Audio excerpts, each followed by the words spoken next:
Welcome to the College Football X, and we go single coverage with rivalries and trophy games. This week, out of the blocks, what we wanted to do was drift into Division II, and it's the Miners Bowl, where the Miners helmet and axe are a part of it, Missouri Southern and Pittsburg State. And we are blessed to have the head football coach of MSSU, the Lions, with us, Atiba Bradley. Coach, thanks for hanging out with us and going single coverage. Absolutely. Appreciate you having me on. All right, so for those who have never been to this game, and I know that you have a special tie to it, for those who've never seen this rivalry outside of Division II, how would you break it down? Well, I think it's unique. I don't know how many schools are distanced by only 15 miles. I don't know how many schools where, one town, their kids come over and get their hair cut. They come to our mall, they eat at our restaurants, and they go to our clubs. So I think it's unique in that a lot of the people in Joplin, where Missouri Southern is, may have a degree from Pitt. So there's so much commonality and crossover that really makes it interesting. That kind of makes it fun. And you've played in this, and that was why I was waiting for the second question on this one. You've played in this as an alumnus here. It adds that extra little bit of spice for you now being the head coach on the sidelines. It absolutely does. I mean, this is bragging rights. This is the opportunity to kind of walk in and say, "Oh yeah, yeah, I know you got a degree from here, but we beat you." And no, but it's all in good fun. But I do think there's some added meaning when you're this close to an opponent. You see that opponent, you see their logo, their T-shirts, all that stuff you see, and so yeah, it adds a little bit more. When you were a part of this rivalry as a player and as someone with MSSU as a part of the football team, what was your first exposure to it? Then you're like, yeah, this is special. This is different. Well, it actually dates back when I was a little kid, 1993, with Rod Smith, Richard Jordan, one of the great Missouri Southern teams that played here. They had a huge brawl pregame. Yeah, and I need to find the video, but there was a huge brawl on the field and just a great game right after it. But like I said, I think the thing that makes it so great is they have so many people that have graduated there. They're now working Joplin, and so it's really hard to escape the guerrilla fans. They're everywhere. Break down your season for me right now in Division II, and where do you think you are right now heading into this game?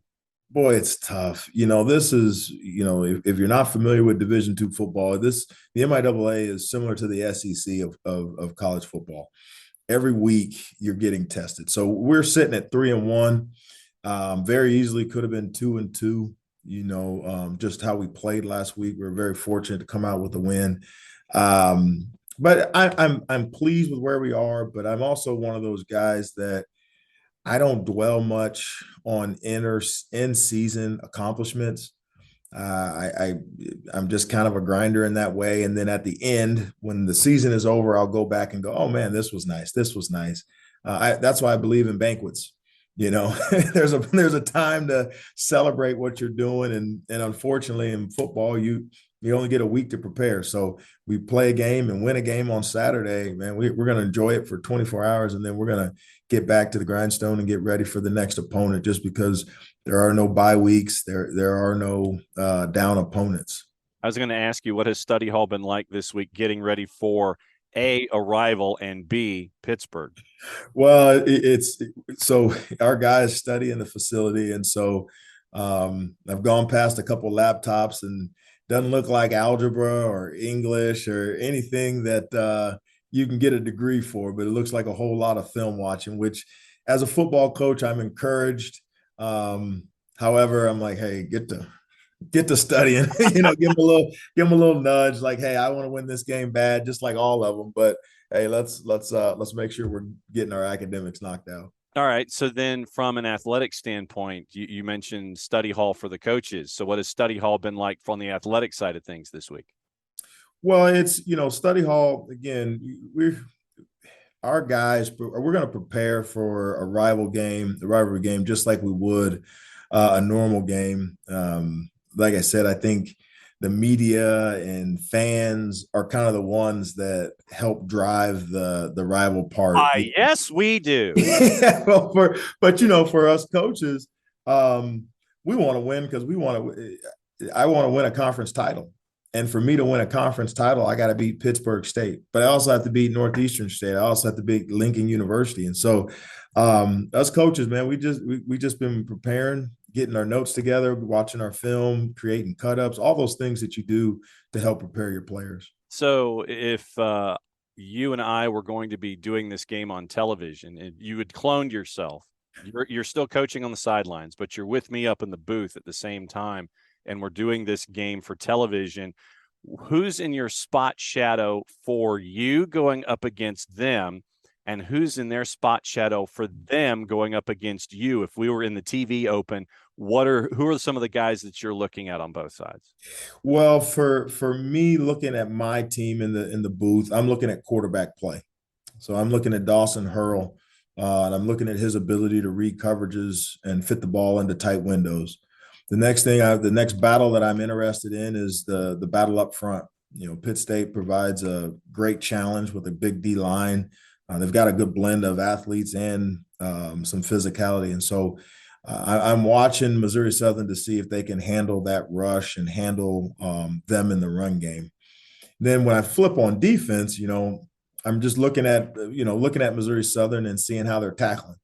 If we did a better job tackling through the 4 games that Missouri Southern has had, they'd easily be in the top 5 in the country in pretty much every defensive category. And so they got that fixed. They're going to be pretty dangerous. Now for Pittsburgh, I'm sure they're watching the same thing in terms of their offensive line being able to handle Missouri Southern's D line.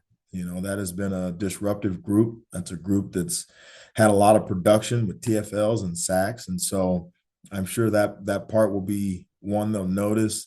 And I think their defense, I think the biggest thing for them will be making us one-dimensional, taking us out of not allowing us to throw the ball and run the ball with such, not ease, but balance, and forcing us to be one-dimensional one way or another.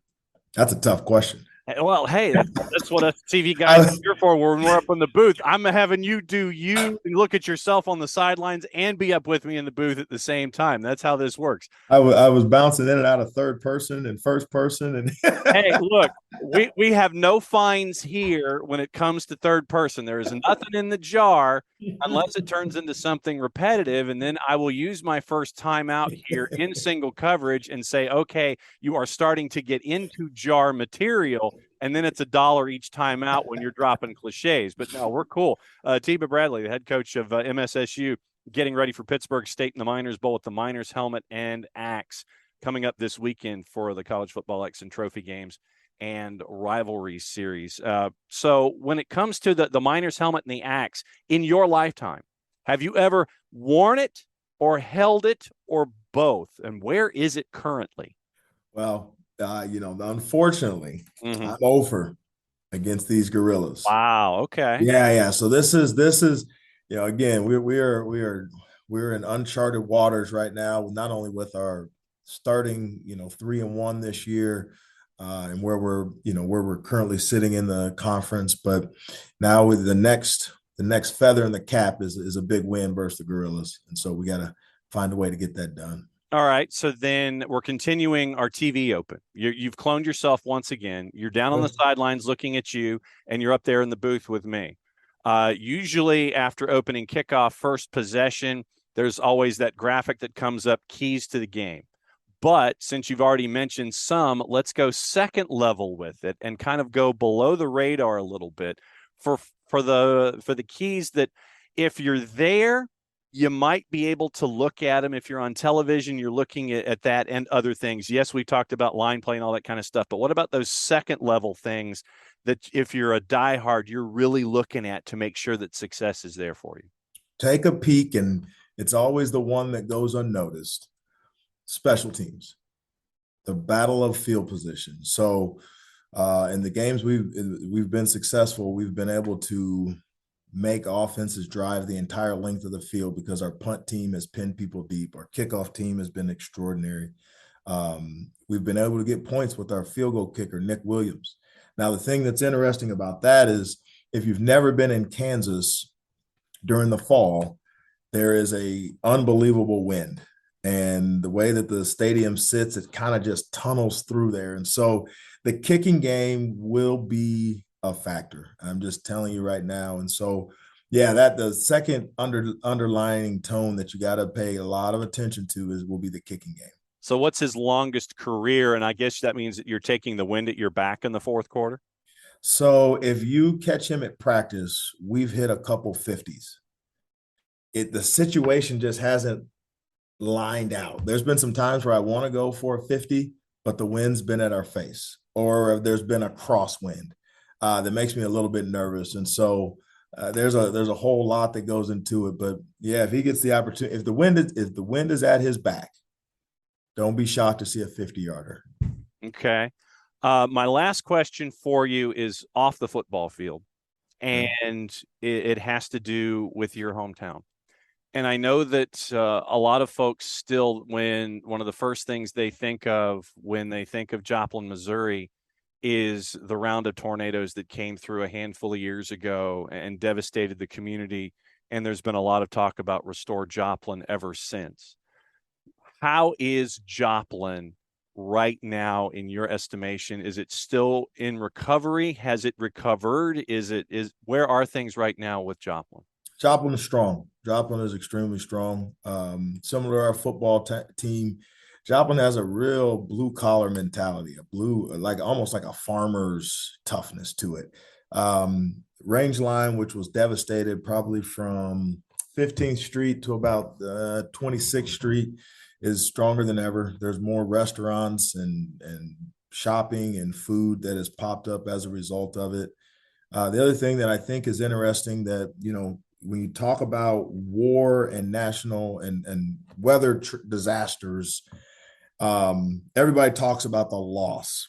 Well, anytime there's loss, there's also this flurry of money and there's new. And so Joplin has just flourished. I almost think of it as, and again, it doesn't sound great, but if you think about pruning a bush, every year you go out and you prune your trees or you prune your bushes so that they grow back stronger and stronger. And I think that's what Joplin did.